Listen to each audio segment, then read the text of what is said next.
awak bawa kereta laju, boleh tunjuk lesen awak? Maaf, saya tertinggal lesen di rumah. Kalau macam tu, awak kena ikut saya ke balai polis. Tapi ibu saya sakit di hospital, saya kena cepat.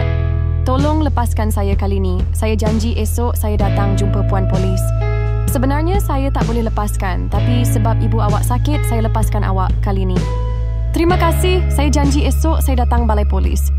Baiklah, saya percayakan awak. Nasib baik Yan dapat teman ibu di hospital. Semua ni sebab puan polis yang lepaskan Yan tadi. Esok Yan nak jumpa puan polis tu balik. Hai, saya datang nak jumpa puan polis yang bertugas semalam.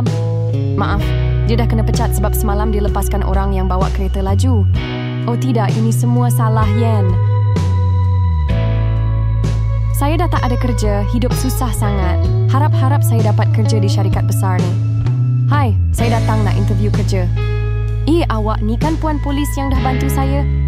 Apa? Awak bos di syarikat besar ni? Ya, saya bos di sini.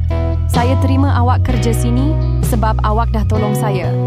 Terima kasih, saya sangat terharu. Macam mana korang setuju tak Yan terima dia kerja di sini?